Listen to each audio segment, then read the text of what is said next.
এখন সময় রাত্রির 12টা 11। পুবু বাইরে বসে পড়ছে, আমার মা খাটের ওই কোনায় জায়গা করে নিয়েছে, কান মাথা চাপা দিয়ে শুয়েছে যাতে ঠান্ডা না লাগে। হালকা চাদরও রেখেছি, যখন যেটা প্রয়োজন হবে টেনে গায়ে দেবে। আমি এতক্ষণ এই শনিবারের যে পত্রিকাটা আসে সেটা পড়ছিলাম, সাপ্তাহিক পত্রিকা। ওমা, তুমি খাটেই ঘুমাবে আজকে? খাটেই ঘুমাবে? মা এতক্ষণ কীর্তন দেখছিল ইউটিউবে। গুড মর্নিং, শুভ সকাল। কেমন আছেন আপনারা সবাই? নিশ্চয়ই খুব ভালো আছেন, আমিও খুব ভালো আছি। আজ হলো সোমবার, ঘড়ির কাঁটা 8টার ঘরে। কাল রাতে আমি, পুপু, ফড়িং, আমার মা তিনজনে একসঙ্গে ওপরের ঘরে ঘুমিয়েছি। মা তো সকাল 6টার সময় ঘুম থেকে ওঠে। 5 থেকে উঠে যাওয়ার পরে আমাদের তিনজনেরই ঘুম হয়ে গেছে। অনেকক্ষণ মটকা মেরে শুয়েছিলাম যদি ঘুমাতে পারি, কারণ সকাল 6টার সময় ওঠার অভ্যাস নেই তো। পুকুর কলেজ টলেজ থাকলে তখন উঠি, ওদিকে রাতে তাড়াতাড়ি ঘুমিয়ে পড়ি। তা দেখি ঘুম আসছে না, ভাবলাম উঠে সমস্ত কাজকর্ম সেরে দুপুরে খাওয়া দাওয়ার পরে 1 ঘন্টা ঘুম দিতেই হবে, নাহলে শরীর টেনে নিয়ে ব্যায়ামে যেতে পারবো না। আজকে মা চলে যাবে, আগামীকাল লোকনাথ পুজো। আমাদের পাশের বাড়িতে লোকনাথ পুজো হয়, সেখানে মাকে ভোগ রান্নার নিমন্ত্রণ করেছে। ভোগ তো সবাই রান্না করতে পারে না ঠাকুরেরটা, মায়ের যেহেতু দীক্ষা হয়ে গেছে মা রান্না করবে। এই হলো গল্প। নিচের ঘর ঝেড়ে পুছে রেখে এসছি, এখন ছাদের গাছগুলোতে জল দেব, গায়ে একটু রোদ নেব, তারপরে একদম নিচের ঘর মুছে স্নান করে নিয়ে আজ দুপুরে কি রান্না হবে না হবে সেই সমস্ত চিন্তা ভাবনা। আমি এখন ছাদের গাছগুলোতে জল দিতে আসছি সকালের দিকে, ওই 9টা 9:30 বেজে যাচ্ছে, নাহলে গায়ে রোদটা পড়ছে না, গা হাত পা চাবাচ্ছে। ভিটামিন ডি এর অভাব রয়েছে তো, কি বলুন তো, বেশি রোদ মাথায় নিলে মাথা যন্ত্রণা করে। আমার মায়ের অনেক সকাল সকাল ঘুম থেকে ওঠার অভ্যাস, উনি শুয়ে থাকতেই পারবে না, কাজকর্ম নেই, নিচের ঘরে বসে কীর্তন দেখছে ইউটিউবে। আমি তুমি দেখতে থাকো, আমি ছাদের গাছগুলোতে জল দিয়ে আসি চট করে। সকাল সকাল উঠলে খিদা পেয়ে যায় মানুষের, আমরা তো একটু বেলা করে উঠি, তাই ব্রেকফাস্টের দরকার পড়ে না। আজকে মাকে ওই আম, চিড়া, দই, মুড়ি এই সমস্ত দিয়ে মেখে চুকে দেবো। আমার মা এই সমস্ত খেতে খুব ভালোবাসে, জানেন তো। বেলি গাছের গোড়ায় প্রচুর আগাছা হয়েছিল, সব পরিষ্কার করে মাটি খুঁড়ে দিয়ে গেছিলাম, এখন ডালে ডালে কুড়িয়ে এসছে। নাহলে অন্যান্য বছর গরমকালে এই বেলি গাছের ফুল দিয়েই আমাদের পুজো হয়ে যায়, এত ফুল ফোটে। গন্ধরাজের গাছটা মরে গেছিল, ইন্দ্র শুধু জল দেয় চলে যায়, বুঝেছো। তার হাতে অত সময় আছে যে আগাছা পরিষ্কার করবে কিংবা গাছে একটু সার দেবে, কোন গাছে পোকা হলো না হলো সেগুলো তদন্ত করে দেখবে, এগুলো আমার জিনিস।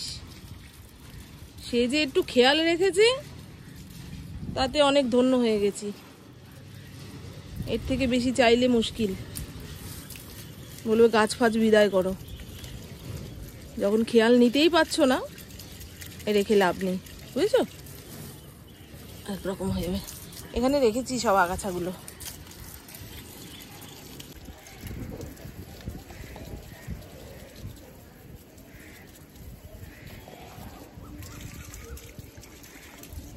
কীর্তন নিয়ে বসেছে। ওমা, সুপ্রভাত। কতগুলো কীর্তন শোনালো? এই গানটার অর্থ আমি জানি। ও, লেখা আছে গানটা তোমার কাছে? এই যে লেখা তো গাইছে তো, উত্তরগুলি জানবো। গানটা আমি জানো। আচ্ছা। মরা নদীর চরে সাপের মাথায় ব্যাঙের নাচর দেখে এলাম, কি তামাশা, চুরাই গেল চুরি করতে, রক্তগুলি জানো। জানো। হ্যাঁ, আমি এখন একটু মুছে নেব, তাহলে বাসি কার দেখে গলায় আটকে যাচ্ছে কথা গো।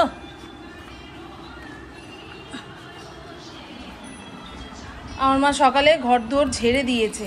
এর আগের দিন কোনো এক বন্ধু কমেন্ট করেছিলেন যে বাবা তুমি রোজ ঘর মোছো না, তাহলে তো সারা ঘর আশিবাসি হয়ে থাকে, আমরা তো এরকম পারবোই না। কি বলুন তো বন্ধু, আমার তো ঘর মোছার লোক নেই, আমার একার হাতে সব কিছু করতে হয়। এখন এই পুরো বাড়িটা প্রত্যেক দিন মুছতে গেলে আমাকে আর পাওয়া যাবে না, আমার ভবলীলা শেষ হয়ে যাবে। তাই শরীরে যতটা সয় আমি ততটাই কাজ করি। তবে নিচের ঘরটা প্রত্যেক দিন না মুছলে অসুবিধা হয়ে যায়, আমরা সবাই তো নিচের ঘরেই বেশি থাকি। গানের মানে কি বুঝলে? ও, আগে শুনে বুঝে নাও, তারপরে চা খেতে বসে বলো।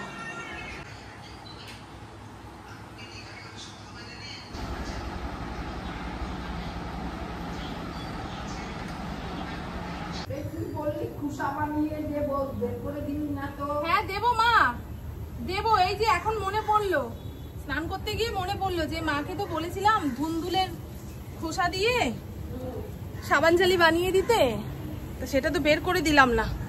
এই করতে করতে মা চলে যাবে, কুবু আবার বলবে তুমি নিজে দিলে না, দিদুন বললো বানিয়ে দেবো, দিদুনকেও বের করে দিলে না। এখন মনে থাকতে থাকতে নিয়ে আসি। ইন্দ্র অনেকদিন আগে ওই রাইফেল ক্লাব থেকে ধুন্দুলের শুকনো ইয়েগুলো এনেছিল। আপনারা কারা কারা চেনেন জানেন জানি না। এই যে আগেকার দিনের মানুষরা এই শুকনো ধুন্দুলের খোসাটা বের করে সাবান জালি বানাতো। মা বলছিল স্নান করে ঠাকুর পুজো দিয়ে এসে চা খাবো। আমি না, তুমি চায়ের সঙ্গে দুটো বিস্কুট ডুবিয়ে খেয়ে ঠাকুর পুজো দিতে যাও। কোন সকালে উঠেছে, আমারই খিদা পেয়ে গেছে, ঠাকুর পুজবে। এই চা পাতাটা না খুব ভালো, তবে জলের মধ্যে দিয়ে ফুটানো যাবে না। একটুখানি দিলাম, দিয়ে গ্যাস অফ করে দিয়েছি। মা জামা কাপড় মেলছে, বলে তোর জামা কাপড় মেলার জায়গাটা খুব ভালো হয়েছে রে মামন, এখন আর একটা দুটো জামা নিয়ে ওই ব্যালকনিতে যেতে হয় না। সূর্যদেব শক্তি দাও, ব্রহ্মা মুরারির স্থিতিকারিণী ভানু শশী ভূমি সুশন্ত বুধ সুগুরু সুশুক্র শনি রাহু কেতু করবেন তো সর্বের মঙ্গল শুভাতঙ্গ। হ্যাঁ চশমা জায়গা মতো রাখো, নাহলে ফড়িং অ্যাটাক করবে। দেখলে না কালকে যেন কার্ডটা নিয়েছিল, কি নিয়েছিল, রিমোট, রিমোট এসির রিমোট নিয়ে দে দৌড়। ইন্দ্র হাতে করে সোমবারের ফুল নিয়ে আসবে, এই চক্করে মাকে বসিয়ে রেখেছি যে মা ইন্দ্র ফুলটা আনুক তারপরে পুজো দিতে যাও। ও বাবা, উনি কাটোয়াটাটা হাতে করে নিয়ে চলে এসেছে, ফুল আনতে ভুলে গেছে। মিলনকে খবর দিল শিগগিরই ফুল দিয়ে যা। মাকে এখনো আধা ঘন্টা বসে থাকতে হবে। আর স্নানের পরে যেটুকু সাজুগুজু করি সেটুকুও করতে পারলাম না। মায়ের সঙ্গে গল্প করছিলাম, ওই মা দেহতত্ত্ব গানগুলো শুনেছে, তার ভেতরের মানেগুলো আমাকে বলল, বুঝলাম, শুনলাম।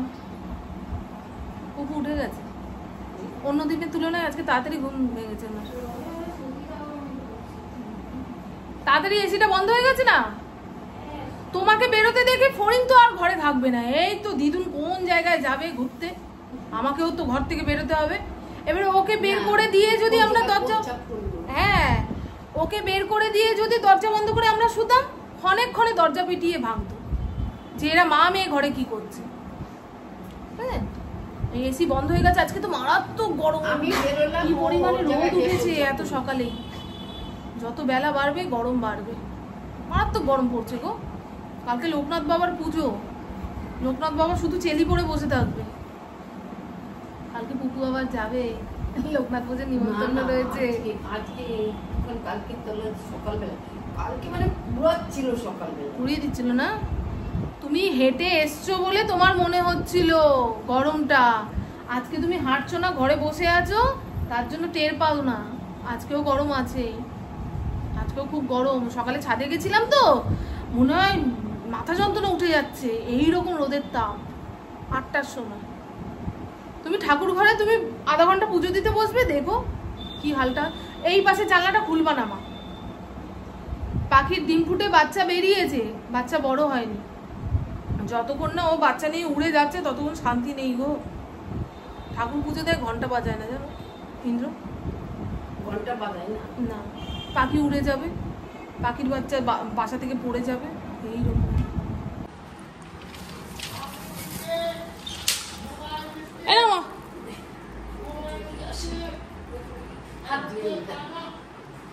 ফুল চলে এসছে। আমার মা এখন 1 ঘন্টা বসে ঠাকুর পুজো দেবে। এই যে এখানে রাখলাম, মা নিয়ে যাও। মা তোকে স্মুদি বানিয়ে দেবো? আচ্ছা একটু পরে দেবো। বাবা এ তো ডাটাগুলো পুড়িয়ে নিয়ে এসছে গো, বলেছিলাম কচি কচি ডাটা নিয়ে আসে। এই রঙ্গিলার কিছু একটা হয়েছে জানিস, সকাল থেকে ঘ্যাঁ ঘ্যাঁ ঘ্যাঁ ঘ্যাঁ করছে। হরিণ দৌড়ে দেখতে গেল। হ্যাঁ, হাতে ধরে মুখে দিতে হবে, ও প্লেটে দিলে এখন আর খায় না। এই সকালে খাওয়াটা খাইয়ে দিতে হবে এনে। ফুলের মালাগুলি তো ইন্দ্র দিবে না? হ্যাঁ হ্যাঁ, খা। নেতি গেছে যাতে মাতাল তালে খা, খাবেই না, নেতি গেছে না বিস্কুট না, তো বিস্কুট খাবে না তো, ওকে হাতে ধরে মুখে দিতে হবে। খা। দেখুন ঘরের সবচেয়ে শেয়ানা, সবচেয়ে শেয়ানা। হ্যাঁ, রঙ্গিলা পাচ্ছে না আর তুমি পেয়ে ফেলে দিচ্ছ। রঙ্গিলাকে দিয়ে দেবো, রঙ্গিলা খেয়ে দিয়ে দেবো, রঙ্গিলাকে দিয়ে দেবো, তাহলে খা, থাক, রঙ্গিলাকে দিয়ে দি বাবা। আমার ছোট টিপের পাতা শেষ হয়ে গেছে। আজকে ব্যায়াম থেকে ফেরার পথে অনেকগুলো কাজ করে বাড়ি ঢুকবো। ফড়িংয়ের জন্য একটা বড় টিপের পাতা আনতে হবে। এখন কান পরিষ্কার হচ্ছে। আজকে কি রান্না হবে না হবে সেটা টেবিলের ওপরে বের করে রাখি, তারপর পুকুকে স্মুদি বানিয়ে দেবো। ইন্দ্র ঠাকুর পুজো দিতে গেছে, তাকেও ওই আম চিরা কলা সমস্ত দিয়ে মেখে দেব। আজকে কি রান্না হবে বলেন তো? মাছের ডিমের বড়া দিয়ে এই আলু কুমড়ো ঝিঙা কাটোয়া ডাটা এই দিয়ে একটা মাখা মাখা তরকারি, আমরা আছে আমরা দিয়ে টকের ডাল, আর মোচা ছাড়িয়ে রেখেছিলাম 3-4 দিন হয়ে গেল। মাকে বলি কেটে দাও, রান্না করে ফেলতে পারবো। মোচা কাটলে না আঙুল কালো হয়ে যায়, আমার তো ভালোই লাগে না মোচা কাটতে। হ্যাঁ মা, মোচা হবে। মোচা চিংড়ি মাছ দিয়ে করলে কিংবা ছোলা নারকোল দিয়ে করলে খেতে ভালো লাগে। ছোলা ভেজাবো, একটু গরম জল দিয়ে ভেজাই, 2-2.5 ঘন্টার মধ্যে ছোলা নরম হয়ে যাবে। বুঝেছো বন্ধু?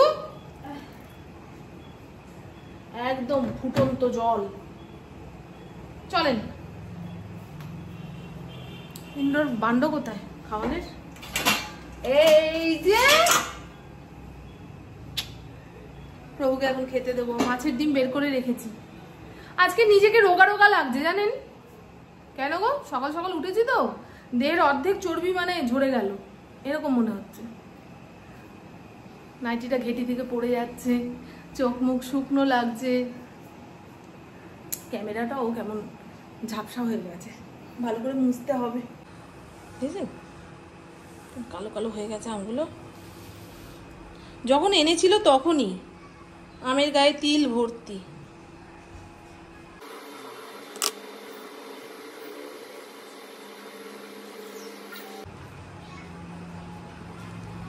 নিন মহারানী। ওমা, তুমি চিড়া দিয়ে আম দিয়ে খাবে না মুড়ি দিয়ে আম দিয়ে খাবে? পরে আর কত পরে, 11টা বাজে, খেয়ে নাও তারপরে। হ্যাঁ, আমাদের বাড়িতে আসলে মা সময়ের টের পায় না, না গো? বাড়িতে থাকলে তাড়াতাড়ি খেয়ে দিয়ে বাজারে যেতে হবে, হ্যাঁ, সেলাইয়ে বসতে হবে। চিড়া ভেজাই একটুখানি, ঠিক আছে। ঠোঁটে কি কামড় দিয়েছে যেন ইন্দ্রকে? না না, ঠোঁটে কামড় খেয়েছে। কেউ আড়ালে আবডালে বসে গালাগালি দিচ্ছে ইন্দ্রকে, আর ইন্দ্র ঘরে বসে ঠোঁটে কামড় খাচ্ছে।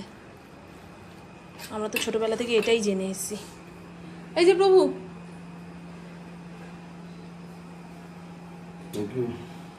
আর গুড় ঠুর কিছু দিলাম না, আমগুলো চিনির মতো মিষ্টি শোনা।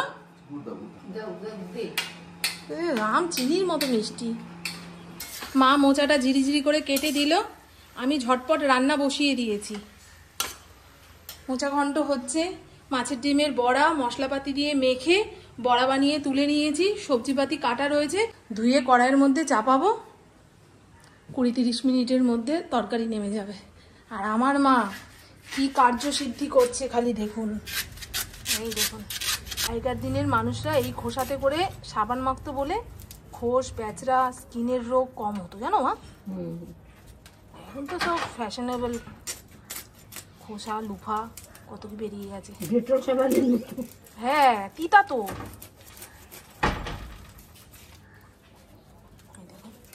আজকে প্রত্যেকটা ছাড়িয়ে ছুড়িয়ে দিয়ে যাবে, একেবারে তো সব ব্যবহার করব না।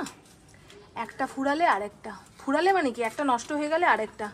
আর বাইরের রোদটা খালি দেখুন, তাকানো যাচ্ছে না, চোখ জ্বালিয়ে দিচ্ছে এই রকম। এই দেখো ভানুমতির খেল ভাই, ভানুমতির খেল, আমার বাবা এসেছে, আমি জগৎ ফিরে পেলাম। দেখেছেন আমার রান্নাবান্না কমপ্লিট। আপনাদের এক ঝলক দেখিয়ে দিই রান্নাবান্নার কালার কেমন আসলো। এই হলো ছোলা দিয়ে আলু দিয়ে মোচা ঘন্ট, নামানোর আগে ঘি গরম মশলা দিয়ে নামিয়েছি, দারুণ টেস্ট হয়েছে। মন ভরে ঝাল মশলা দিয়েছি, কারণ সূর্য আসলে না ঝাল খেতে চায় না, একখানা লঙ্কা ফেলে দিলেও ওর ঝালে শোষায়। আর এই হলো মাছের ডিমের বড়া দিয়ে আলু কুমড়ো ঝিঙে ডাঁটা দিয়ে মাখো মাখো তরকারি।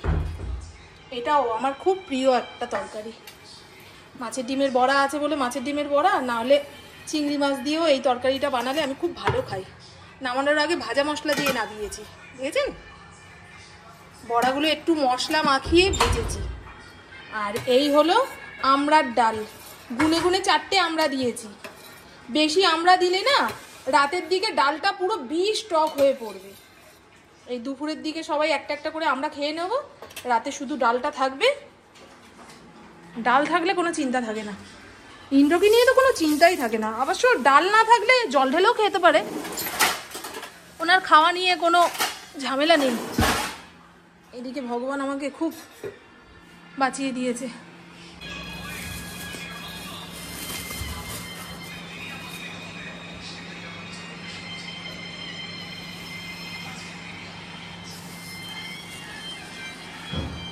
যাও ওপরে চলে যাও, শিগগির চলে যাও, বাবা ডাকছে, যাও যাও যাও যাও। আর নিচের ঘরে সময় নষ্ট করো না বাবা, যাও। মারাত্মক গরম, শিগগির যা। ওই দেখো চলে গেছে। ছোট লাল দই আমি ঘরে নিয়ে এসেছি, নলের গুড়ের লাল দই খা। ভাড়ে করে নিয়ে আসবে তো ছোট এত বড় যদি এনেছো, সত্যি কথা এত বড় আনলে হয়, ছোট আনছো। আমরা খাওয়া দাওয়া কমপ্লিট করে ওপরের ঘরে এসেছি, একটু চোখটা বন্ধ করব। আমার ওখানে কীর্তন চালিয়ে দিয়েছে, ফড়িং খাটে উঠে শুয়ে পড়েছে। দেখুন ফড়িং কিভাবে শুয়েছে, আমরা কোথায় শোবো? পুপু অনেক রিকোয়েস্ট করছে, তাও সে উঠছে না। আমার মা আসলে না বাড়ে বেশি, জানেন ফড়িংটা। ওই দেখো ও নামবে না জানিস, আর হয়ে গেছে। মানে তোরা সবাই বিছানায় শুবি, আমি কোথায় শোবো? দেখো তো আমার মা এখন কোন কীর্তন পালা শুনছে। এই ছেলেটা এসেছিল না মা, ছেলেটা এসেছিল। আমার মা সেই সকাল থেকে বলছে এই ছেলেটা এসছে, চেহারাটাও গৌরাঙ্গর মতন। এই বাবাই বাবাই ওরকম করিস না কিন্তু, বাবাই কামড় ফামড় বসিয়ে দিলে ফড়িংয়ের হবে দোষ। এ রাম অবস্থা দিয়েছেন দেখুন।